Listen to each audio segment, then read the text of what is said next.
In a back room at the British Museum in London, in the same low-lit department of Egyptian and Assyrian antiquities where the flood tablet had been deciphered 4 years earlier, the engraver George Smith reached for another small clay fragment. It was the autumn of 1876. The fragment had been part of the same shipment from Nineveh, brought back from the ruins of Ashurbanipal's palace, and it had been sitting in a wooden tray, unsorted, while Smith worked his way through it. This second tablet, when he began to read it, did not contain a flood story. It contained something stranger, and the creation story it contained was unlike any creation story the modern world had encountered before. The text was called the Atrahasis epic. According to the Sumerian and Babylonian tradition, we exist because of a labour dispute among the gods. The senior gods, the Anunnaki, had come down to the earth long before us.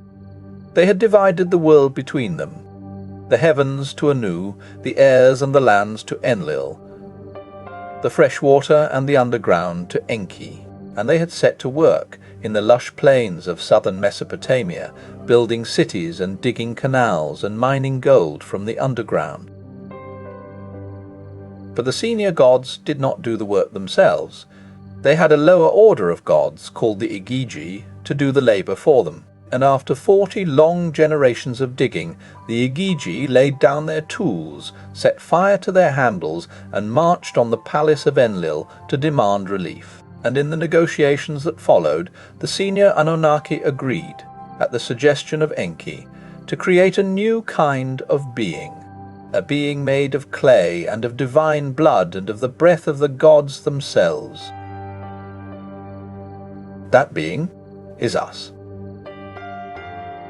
Tonight we are going to walk into that strange old story, slowly, gently, the way you might walk through a museum at closing time past the cases of unsorted clay tablets into the older room at the back, where the very first creation story is still being patiently translated, one wedge at a time. So settle in. Lay your shoulders down. Let your jaw soften. The story we are about to tell is older than scripture, and older than philosophy, and is, in its own quiet way, one of the strangest answers to the question, why are we here that any human civilization has ever written down? To understand the Atrahasis story, we have to walk back, in our minds, to a time before there were humans on the earth at all. It was, they say, the time of the gods alone.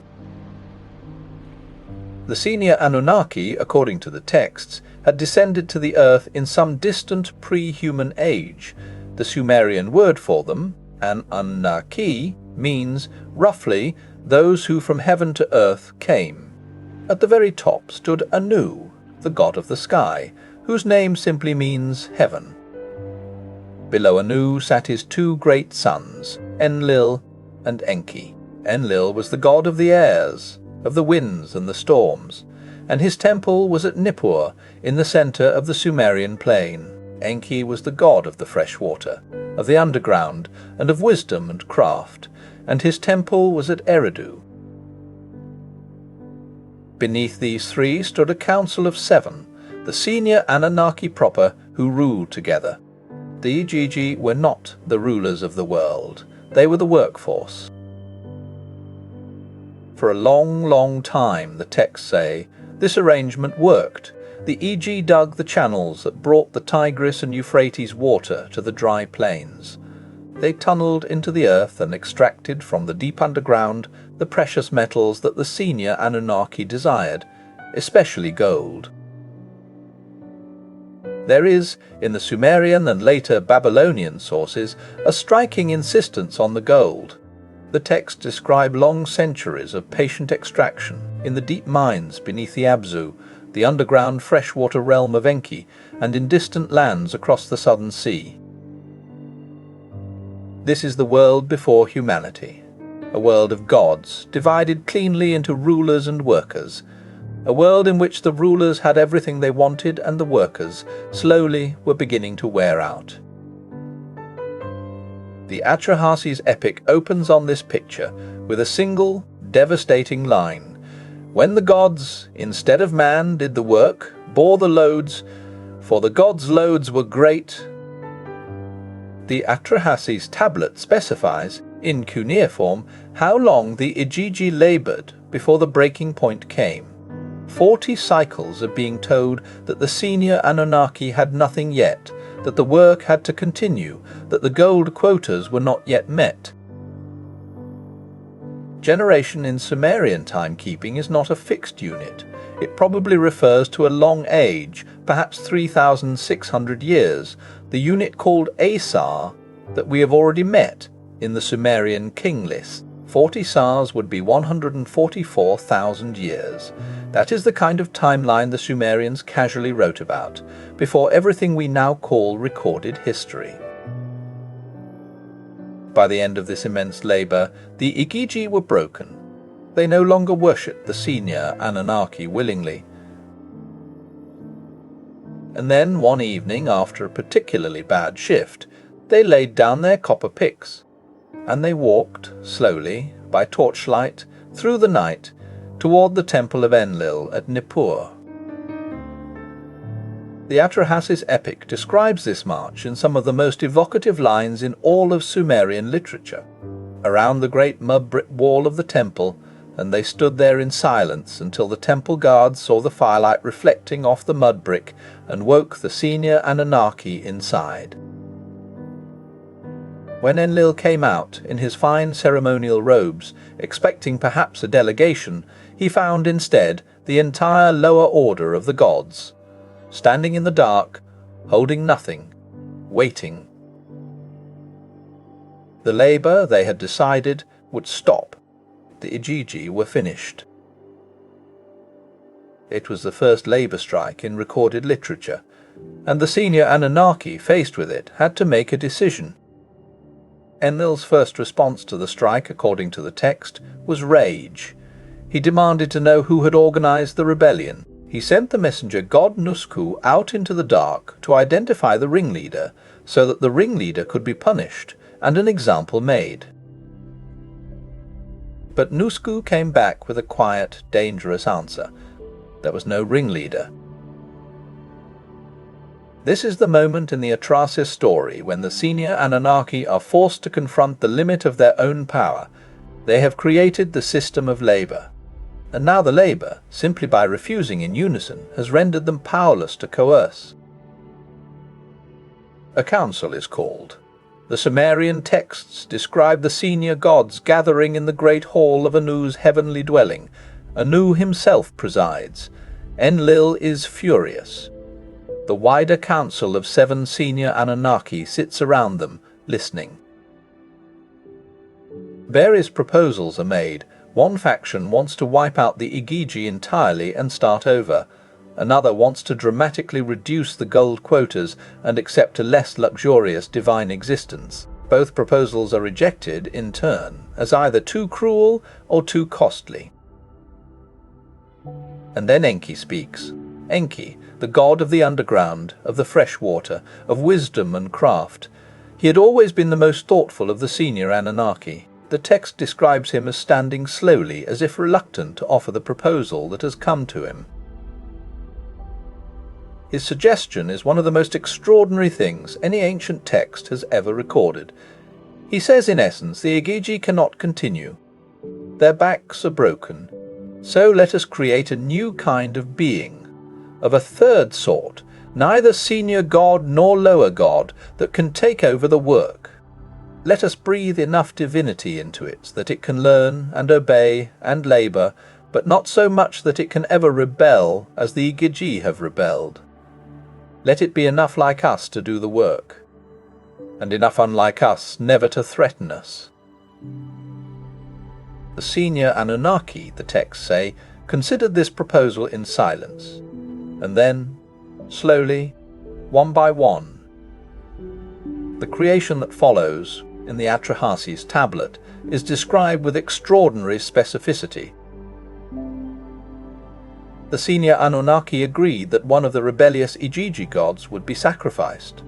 By sacrificing him, the senior Anunnaki would mix his divine essence into the substance of the new creature, transferring both the capacity for thought and the capacity to feel grievance. The new being would inherit, in other words, both the working ability and the working consciousness of the Igigi. The body of We was given to the goddess Mami, the great mother goddess. Mami took the body. She poured the blood through the clay. She breathed, with the help of the senior Anunnaki, the divine breath, into the resulting form. And from this clay and flesh and blood and breath, the first humans were shaped. The text describes them in pairs, 7 male and 7 female. They were born, the text says, from the wombs of 14 specially chosen womb goddesses who carried them through the appropriate gestation period before the first batch was complete. They were given names, they were sent down to the world, and the work immediately was placed on their shoulders. The Sumerian word for the new creature is Lulu or Lulu, which means, roughly, primitive worker. The Lulu, in the original Atrahasis text, is not a creature made in the image of the gods. It is a creature made to serve the gods.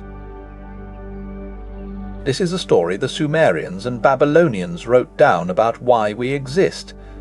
Not because we are loved. Not because we are special. Not because we are special. Not because there is a deeper cosmic purpose. Because the original workers laid down their tools, and the senior gods needed someone to pick them back up. For the next several thousand years, in the Sumerian texts, this is the official cosmogonic story. Slowly digs the channels, and builds the cities and mines the gold, and obeys the orders of the senior Anunnaki, who have by now retreated to their celestial dwellings to enjoy the fruits of an outsourced labour force. There is, however, a complication. The Lulu, as the Anunnaki had designed them, were created to be obedient and reasonably long-lived, but the design, like most designs, had a flaw. The clay and blood creatures the Anunnaki had made were too good at their jobs. They reproduced quickly, they learned quickly, they organized themselves. Within a few thousand years, they had spread across the alluvial plain and begun to inhabit cities of their own. The texts mention this with a kind of bureaucratic surprise. The new workers were not just labouring, they were beginning, in their own way, to live. And as they lived, they made noise. Here we connect, through the back door, to the story we have already told. In the Atrahasis epic, the same text we have been reading, the noise of expanding humanity is exactly what eventually drives Enlil to decree the flood. The same senior Anunnaki who had agreed to create humans to replace the rebellious Igigi now find themselves unable to sleep because of the population they have made. They try a famine, and eventually in their frustration they decree the flood, intending to wipe out the Lulu and start over. So the Anunnaki creation story and the Anunnaki flood story are not, in the Sumerian sources, two separate myths. They are one story. The population becomes inconvenient. The flood is the senior Anunnaki's attempt to undo what they had earlier done. Only the secret protection of Enki, working through Zusudra, saves the human line from extinction. The cyclic structure of the Atrahasis is one of the more sophisticated narrative achievements of ancient literature. It is, in its own way, a parable about the dangers of solving short-term labour problems with long-term population growth. The Anunnaki in the text do not come out of it well. They are, in a deep sense, the closest thing the Sumerians had to a critical theory of management. And we, the Lulu, are the surviving descendants of their second-best plan. We must, as always, hear how mainstream scholars read this story. Their view is sober, careful, and worth understanding on its own terms. The mainstream Sumerological reading of the Atrahasis epic, developed in detail by W. G. Lambert and A. R., Millard, in their 1969 edition of the text, is that the creation myth is a piece of theological labour-class metaphor, not a literal cosmogonic claim. The text was almost certainly composed by temple scribes in the early Old Babylonian period, around 1700 BCE. The scribes themselves belonged to a literate class that managed the actual labour systems of the great Sumerian and Babylonian cities. In this reading, the Atrahasis epic is doing several things at once. It is explaining, in mythological terms, why the lower social classes have to work hard. It is providing the temple priesthood with a divine rationale for the existence of human labour, and it is, in its own subtle way, warning the gods themselves, and by extension the kings who claim to descend from them, that overworking your labour force has consequences. The mythological vocabulary in this reading is not meant to be taken as literal history. The Anunnaki are real divine beings within the Sumerian theological framework, but they did not literally fly down from a planet for gold. They are a way of organising the cosmos so that the existence of human work and of human suffering makes sense to the people doing it. The Lulu in this reading is not a genetically engineered slave species. It is a literary device. It is the priesthood's gentle reminder that even kings should not push their subjects too hard, because look what happened when the senior gods pushed the Igigi. This is a respectable, careful reading. It treats the Atrahasis epic as a piece of sophisticated Near Eastern literature, no more, no less. But it does have to do a certain amount of explaining away. It has to explain why the text gives such bureaucratic specificity about the gold mining, the labour quotas, the council procedures, the recipe for human creation. It reads, in places, less like myth than like minutes, and that has always made some readers, even some honest mainstream scholars, slightly uneasy. Now we have to walk into the unorthodox reading.